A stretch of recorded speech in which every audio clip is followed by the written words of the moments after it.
So we mentioned the plan of shaitan, all of his plans entail selling you an insecurity or creating an insecurity and then selling you something that's haram to deal with that insecurity.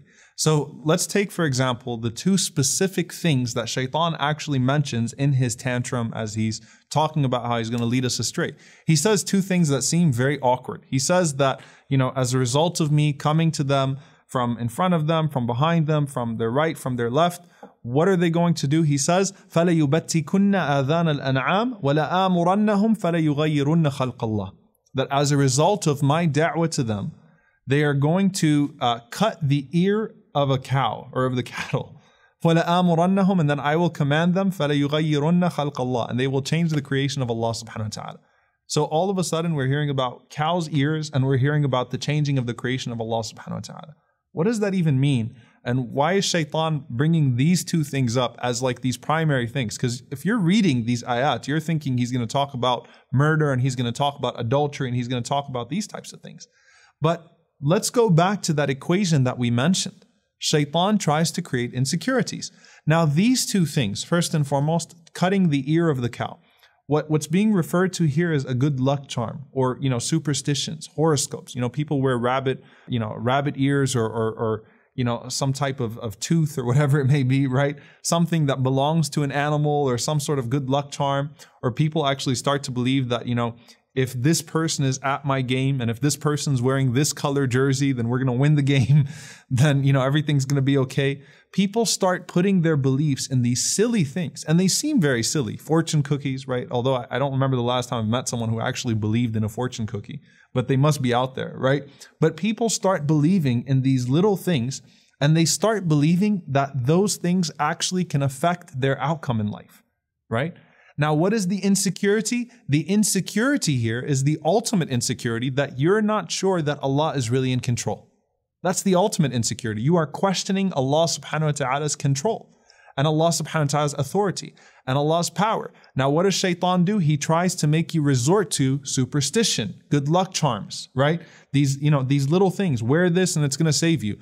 Instead of doing what the Prophet ﷺ said, you see these blue eyes that are hanging on everyone's cars and, not actual blue eyes. No, I don't think anyone actually hangs blue eyes, but those little things that have, the blue eye there, and this relic is supposed to protect your house from envy and protect it from the evil eye. And if you wear it, then it's going to protect you and so on and so forth. You start resorting to all of these things that are haram because you have this insecurity about the control and the power of Allah subhanahu wa ta'ala and the way that Allah subhanahu wa ta'ala truly controls your future and your outcomes. So that's a major insecurity.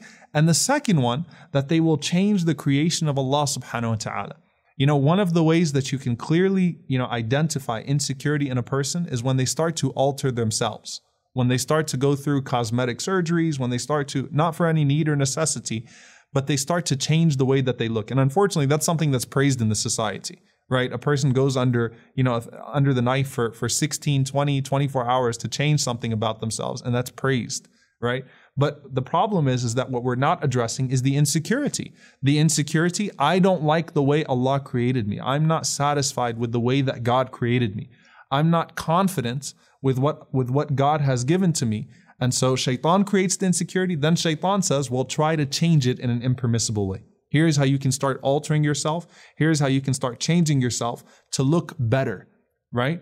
So you're not pursuing the sight of Allah subhanahu wa ta'ala. You're pursuing the sight of people, and you're pursuing the sight of people in all of the wrong ways. You're pursuing the sight of people in ways that are degrading to you and degrading to the purpose that Allah subhanahu wa ta'ala gave to you. So in both of these situations, insecurity is created, and it's a major insecurity that represents something far larger than what meets the eye. And shaitan proposes something that is explicitly prohibited by Allah or His Messenger sallallahu alaihi wasallam, not because these little things, and that's one of the reasons why these little things are mentioned. Because, if I was to see someone bowing to an idol, right, then I would assume certain things about that person as opposed to someone that, just had a good luck charm on their chest. But they could both be committing an act of shirk, right? They could both be committing an act of disbelief. It's not about the size of the idol, right? If you're worshiping a huge Buddha statue, or if you're worshiping a teacup, right, that has a picture of a Buddha statue, or of your favorite, pop star, whatever it is. It's the same thing. It's still shirk. So one of the reasons why shaitan proposes these small things is because these small things represent major things. And you're more likely to not take them as seriously. And instead of addressing the insecurity and addressing, the problem that you have in believing in Allah subhanahu wa ta'ala's authority and control and how Allah subhanahu wa ta'ala created you so that you could fulfill that, instead you resort to these things. And that, those things are symptoms of a far greater problem. And we ask Allah subhanahu wa ta'ala to grant us security in the right things and to not let us become insecure in a way that shaitan could feast on our insecurity.